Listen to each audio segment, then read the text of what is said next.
Hey everybody, this little module I'm going to call Edit for Emphasis because that's what we're doing in this image, which I'm going to share with you. And it is taking a standard but nicely lit, nicely composed image and making the subject stand out. It's done a lot of different ways, but with this particular image I felt it was nice to preserve the general luminosity, so we did a lot of defocusing, as well as some other little tricks which I'll show you herein. So here is the original snapshot done natural light and with an iPhone 10. And it's nice, but it's not really much of a portrait. The next shot is the final view that I'd done after I first acquired the picture, and I'm going to redo it today to show you the technique. So here's the portraitized, if you want to use such a word, version where we've warmed it up and defocused the foreground and the background. Now, in general, I didn't feel like Laura needed that much retouching. This is straight out of camera, iPhone. Got a little hair there, but I'm not going to mess too much with that in this low-res version. Otherwise, the lighting looks quite good. Before I defocus the background, I'm going to fix a couple of clunkers, and I've got this one right here. These ties can go, and there's a number of ways to do it. Keep in mind that they are going to be out of focus after we do this anyway, so I can choose to do it with cloning brush or a stamp or whatever you want to call it. Just want to get rid of that color, and that's what we're doing here, and maybe even the stick too, just because it's going to be, like I said, gone, out of focus. So it's not a high-res image. So we can do these quickie little techniques, or tactics almost, more than techniques, to get rid of this color that's existing there. They won't even be perceivable once we get into the defocus. So see how we're doing that? It's nothing. Just cleaning out the color, in this case the stand or stick, just to make it a little more nicer in the end. Okay, that's probably about it. So we just got rid of that color in the background. All right, first step is let's do a general softening of the entire image. But before we do that, of course, we're going to duplicate the image. So we're working on not the original. I like to go for my first just to Photoshop's own Gaussian blur. It's really heavy. Don't have to go that heavy, but somewhat heavy. And there's also other types of blurs, but for a first pass, this works. Remember, I always fade everything away later. So we'll go to the eraser, and we'll start pulling her back. About 50% would be fine. And I'm not going to do it to perfection. I'm just going to find her again. And being at 50%, it takes 2 passes just to get back through. Of course, you can never leave it like this. This is weird and obvious. So, next step after you clean up your subject would be to also erase at a lesser opacity what's near her, because that will need to be coming back into focus too. So I'll open the brush up a little bit, take it down to maybe 25%, and then we just start coming from her into from the nearby area, because it's just natural that those things in her foreground will be sharp. So we're doing it a little bit at a time. Again, knowing we're not going to keep this entire layer either. Okay, so we're starting to get that lens baby effect. And of course, this is 2 out, you understand that. And of course, there's a lot of crazy artifacts there around where it's sharp and she's sharp and the adjacent is not.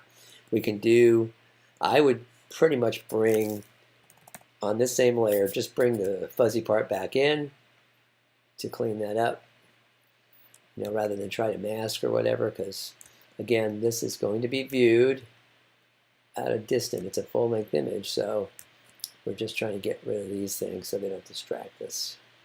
Nothing to it. Then that'd be perfect because we got more layers to go, okay? Just trying to point that out to you that you may be alarmed by that, but hey, it's nothing, okay? All right, so we have our subject somewhat isolated, but it is still now a little crazy. So we're going to bring some more things back into focus. We open it up and make it soft. Let's go down to like, oh, that's not the right tool. I want this one, 20 or less. And we're going to pick up some sharpness nearby, but very little because we're going to fade it. We want that which is around her at her same optical distance to be more in focus. I like to use a lesser opacity so I can just kind of slowly work it in. Now, obviously, if this was lens focusing, this area up here, upper left, is going to be the furthest away and going to be the softest. This less soft, and maybe this even less soft. So we'll pull a little of this back. We'll pull a little bit of this tree back, not much.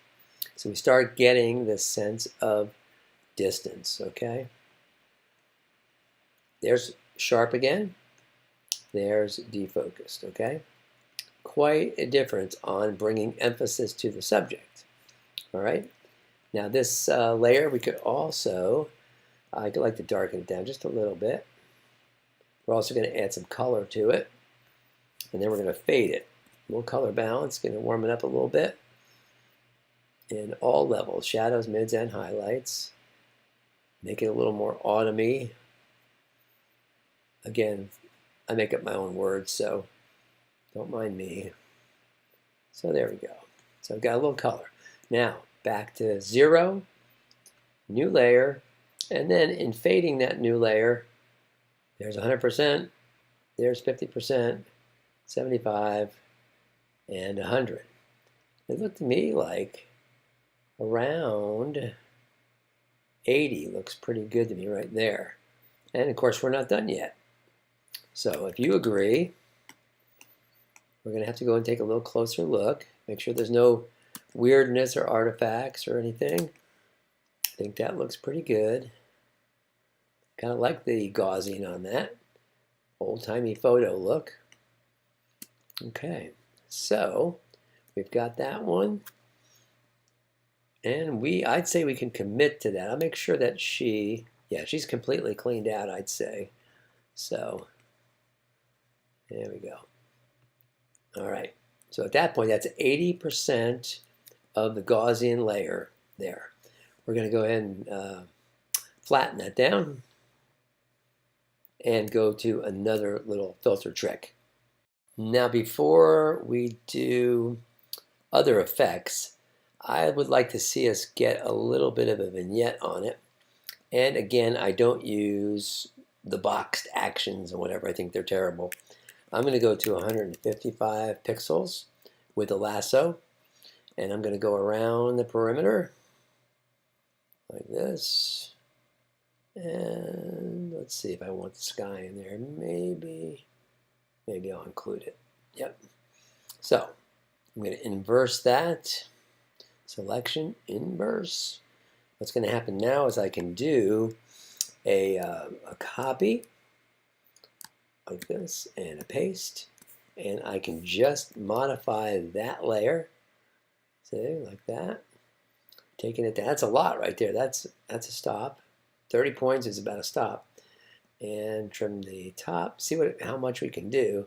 I'm afraid actions often look like this to me. It's just as terrible as it can be. So this is a lot, but it's not bad. So what we'll do is, being on a separate layer, we can erase or we can fade. So with the fade, we can go in and we can say how much vignette do we want. I think I like it somewhere in the pretty high area, like 70. Okay, that's good. Then on and off. See, once you do it, you almost can't live without it. Now this area in the sky might be too dingy, so we could always pull that back with an erase. Just go in there real quick with maybe 25, and just lighten it up a little bit because it looks like it got hit too much. And we can also go in, because those areas are darker, we could say, well, we want this roof line a little lighter, window a little lighter, whatever. You can come in here and do a little openness in these foreground. Lots of little things. So you're an artist, you do what you feel, okay? Then next I'm going to do a Nik filter that I like for finishing portraits, and that is found in Color Effects Pro 4, and it is simply a dynamic skin softener, which I like better than old-fashioned soft focus. And I pretty much stay with my presets, which aren't much different from what we started with when it was a new program. So I'm going to go ahead and apply that. I'm going to show you the difference. I'm going to do it again. Nik collection. We're doing it a second time, compounding it. That's okay, get maximum effect. Okay. That will give some softness to those areas that I erased the Gaussian off of. Okay, now we've got this very soft copy. I can see it in the clothing pretty well. Yeah, it just gives it that little glamour glow. I wouldn't even be afraid to do it one more time. It's like turning up the intensity. Okay, we're going to do it one more time. All right, hopefully we can see it now. Yeah, you can see the softness coming in. So, what we're going to take it off of is her face, hair. So, let's make it a smaller brush. And we're going to take the glowy stuff a little higher. Take all this, return it to maximum sharpness is what we're doing. Okay, we're taking off all the glamour glow or the dynamic skin softener, taking it all off. And I'm going to take it off here too, because I don't want the glasses and the eyes to get soft. So, but the rest of the skin is okay. And then off of her clothing, I can take it off there as well. She could be sharp where the scene is sharp. She could be sharp where the scene is soft. Okay, that's one of the things that gives the eye some interesting parts to look at. Okay, that's good. She's sharp. It is not. If we take it off, you see the difference. It's subtle, but it's there. So with it on, what I'm doing is I'm assuring that other areas have a degree of softness and that she remains sharp. And then let's go ahead and compare it to what we did last time, see if we need more work. Okay, so what we have is the original here, then today's, which is very soft, and this one, which is not as soft, but has more warm tones and more sharpness in the leaves. Okay, I like them all, but if you want to get those leaves sharp and colorful, as I did there, what we can do is just go back to the original and the one we had and erase back into here to get some sharp leaves. Okay, now we have the original and the one we just made, which we'd like to restore some sharpness here and add color. What I would do is make a copy of this one so we don't damage our original. Go there, and we will go ahead and do some saturation. Let's go way down to maybe 22 points. I'm going to grab these leaves, and they're just going to be a source for us, like a clone source, but in this case it's an erase source. Maybe we'll want a little bit of sharpness to return here. So what we'll do on our new layer is we will add saturation, Okay, and we can change the color a little bit if we wish. Maybe we put some red and shadows, get a little green in the shadows or something, so it's a little more vibrant. Okay, so that's in there, and what we're going to do is take this one. Okay, this is one we worked on. I'm going to select it all. I'm going to copy it. I'm going to paste it on top of this one. All right, and guess what we do now?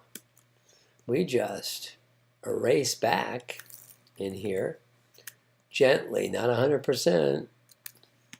We go back and we start erasing here. All right, we just go ahead and erase back, and we get our color back, if that's what you want, you know. Now I'm going to say a little restored sharpness here on the edge is good. It's a little too ghosty for me. So there's the colors, there's the sharpness. And if there's anything else you'd like to bring back, let's say maybe a little sharpness on this lower step, okay, and maybe a little bit of sharpness in the near foreground, right there, and the rest is up to you. So what we've done is we've just brought back some sharpness by going and overlaying on top of the original, and also if we wanted to, we could erase back a little bit of sharpness to the house, which I noticed the other one was not as soft. So we can just go back this way. It's at 16%, so we're bringing it back a little bit. All right, it's really nice. It's got that soft, I call it the lens baby look, but I think that's exactly what we're going for. I'm going to call this one done. So here we are. We have the original. This is the first one that we did, which had a lot of extra softness, and we kind of didn't bring back extra saturation as I did in my original. So in the last one, we went ahead and brought back the sharpness and the color here, and a little more revived sharpness in the general area. And we also erased some of this heavy Gaussian over here to make it a little more normal. Okay, so that is our finished one today. This was the original right there, just a little warmer still. That's, you know, sometimes the first time you do things, it's the best one. It's very good. This is the new one, which is a very close facsimile. That was our first soft attempt, and here is the original. So I think all in all that little bit of work ends up with a really very brilliant image. Hey, so we hope you found this lesson worth your time. I use this technique all the time in the studio. The little bit of outdoors I do, I always employ it. So it isn't difficult. So I hope you enjoyed the lesson today, and stay with us on Master Photo Techniques with me, Tim Kelly, and we appreciate your subscription.